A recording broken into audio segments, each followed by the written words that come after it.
Négociation Brexit, les discussions patinent, Londres et Bruxelles se rejettent la faute.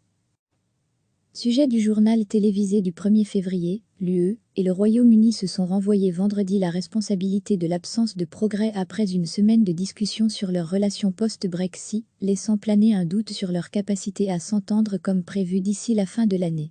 L'objectif que nous avions d'avancer vers des progrès tangibles n'a été que très partiellement atteint au terme de cette semaine, a regretté le négociateur en chef de l'UE, Michel Barnier. À lire aussi, Brexit, le négociateur européen Michel Barnier reproche au Royaume-Uni de ralentir la négociation. Le Royaume-Uni n'a pas voulu s'engager sérieusement sur un certain nombre de points fondamentaux, a-t-il déploré, à l'issue de négociations par visioconférence, au cours desquelles les Britanniques ont réaffirmé leur volonté de ne pas prolonger la période de transition. Le Royaume-Uni ne peut pas refuser de prolonger la transition et dans le même temps ralentir les discussions dans certains domaines, a insisté Michel Barnier. De leur côté, les Britanniques ont fait état dans un communiqué de progrès limité à cause d'importantes divergences avec les Européens. Downing Street accuse notamment Bruxelles de lui proposer un accord bien inférieur à ceux signés dans le passé par l'UE avec d'autres pays. Nous devons maintenant avancer d'une manière constructive. Le Royaume-Uni reste déterminé à trouver un compromis avec pour base un accord de libre-échange, affirme le communiqué. La date butoir de juin, pour évaluer les chances d'un accord se rapproche à grands pas, et le manque de progrès fragilise la perspective d'un accord d'ici à fin décembre. En gros, ça n'a pas avancé d'un iota, résume une source européenne. Le problème, c'est que le Brexit est devenu la dernière roue du carrosse avec la pandémie. Il y a un manque d'attention politique, naturelle compte tenu des circonstances, et une lassitude, ajoute-t-elle. Conséquence, même si Londres et Bruxelles continuent d'afficher leur ambition et leur volonté d'avancer, les points de friction déjà identifiés début mars, après le premier cycle de négociation, n'ont pas disparu. Les Britanniques ne s'engagent pas dans les domaines où ils n'ont pas un intérêt à trouver un accord, a affirmé vendredi une source proche des discussions.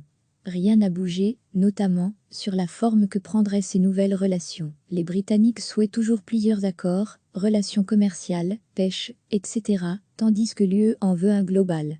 Autre sujet explosif, la pêche, un point crucial pour plusieurs États membres, notamment la France et le Danemark. S'il n'y a pas d'accord sur la pêche, il n'y aura pas d'accord de commerce, c'est aussi simple que ça. Je pense que le Royaume-Uni a reçu le message, a lancé M. Barnier. Nous ne pourrons progresser dans ce domaine que si le Royaume-Uni a le droit de contrôler l'accès à ces eaux à la fin de cette année, rétorque Downing Street, qui n'a toujours pas présenté son texte sur le sujet. La question litigieuse des conditions de concurrence, que l'UE veut transparente et équitable, pour empêcher qu'une économie dérégulée ne surgisse à sa porte, reste également en suspense. Notre dossier, Brexit, la Grande-Bretagne a choisi de sortir de l'Europe de telles conditions, suppose le respect de normes communes dans les domaines social, du travail, environnemental, fiscal notamment, ce que Londres refuse au nom du contrôle de ses propres lois. Mais Michel Barnier prévient, cet accord ne se fera pas, jamais, au détriment du marché intérieur. Il s'agissait du deuxième cycle de pourparlers sur les futures relations post-Brexit, après 6 semaines d'interruption à cause de coronavirus, Michel Barnier et son homologue britannique David Frost ayant tous deux contracté la maladie Covid-19. Les autres séances de négociation auront lieu en mai puis début juin. Malgré une conjoncture perturbée par la pandémie, le Royaume-Uni, divorcé de l'UE le 31 janvier, refuse toute prolongation au-delà de fin décembre de la période de transition, pendant laquelle il continue d'appliquer les normes européennes. Recevez chaque matin l'essentiel de l'actualité. L'UE et le Royaume-Uni se sont renvoyés vendredi la responsabilité de l'absence de progrès après une semaine de discussions sur leurs relations post-Brexit, laissant planer un doute sur leur capacité à s'entendre comme prévu d'ici la fin de l'année. L'objectif que nous avions d'avancer vers des progrès tangibles n'a été que très partiellement atteint au terme de cette semaine, a regretté le négociateur en chef de l'UE, Michel Barnier. À lire aussi, Brexit, le négociateur européen Michel Barnier reproche au Royaume-Uni de ralentir la négociation. Le Royaume-Uni n'a pas voulu s'engager sérieusement sur un certain nombre de points fondamentaux, a-t-il déploré, à l'issue de négociations par visioconférence, au cours desquelles les Britanniques ont réaffirmé leur volonté de ne pas prolonger la période de transition. Le Royaume-Uni ne peut pas refuser de prolonger la transition et dans le même temps ralentir les discussions dans certains domaines, a insisté Michel Barnier. De leur côté, les Britanniques ont fait état dans un communiqué de progrès limité à cause d'importantes divergences avec les Européens. Downing Street accuse notamment Bruxelles de lui proposer un accord bien inférieur à ceux signés dans le passé par l'UE avec d'autres pays. Nous devons maintenant avancer d'une manière constructive. Le Royaume-Uni reste déterminé à trouver un compromis avec pour base un accord de libre-échange, affirme le communiqué. La date butoir de juin, pour évaluer les chances d'un accord se rapproche à grands pas, et le manque de progrès fragilise la perspective d'un accord d'ici à fin décembre. En gros, ça n'a pas avancé d'un iota, résume une source européenne. Le problème, c'est que le Brexit est devenu la dernière roue du carrosse avec la pandémie. Il y a un manque d'attention politique, naturelle compte tenu des circonstances, et une lassitude, ajoute-t-elle.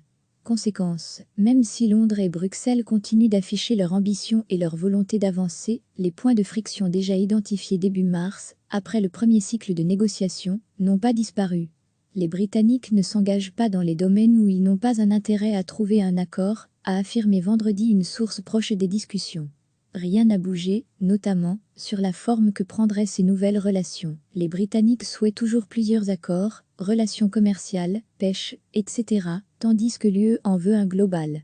Autre sujet explosif, la pêche, un point crucial pour plusieurs États membres, notamment la France et le Danemark. S'il n'y a pas d'accord sur la pêche, il n'y aura pas d'accord de commerce, c'est aussi simple que ça. Je pense que le Royaume-Uni a reçu le message, a lancé M. Barnier. Nous ne pourrons progresser dans ce domaine que si le Royaume-Uni a le droit de contrôler l'accès à ses eaux à la fin de cette année, rétorque Downing Street, qui n'a toujours pas présenté son texte sur le sujet. La question litigieuse des conditions de concurrence, que l'UE veut transparentes et équitables, pour empêcher qu'une économie dérégulée ne surgisse à sa porte, reste également en suspense. Degré notre dossier, Brexit, la Grande-Bretagne a choisi de sortir de l'Europe de telles conditions, suppose le respect de normes communes dans les domaines social, du travail, environnemental, fiscal notamment, ce que Londres refuse au nom du contrôle de ses propres lois. Mais Michel Barnier prévient, cet accord ne se fera pas, jamais, au détriment du marché intérieur.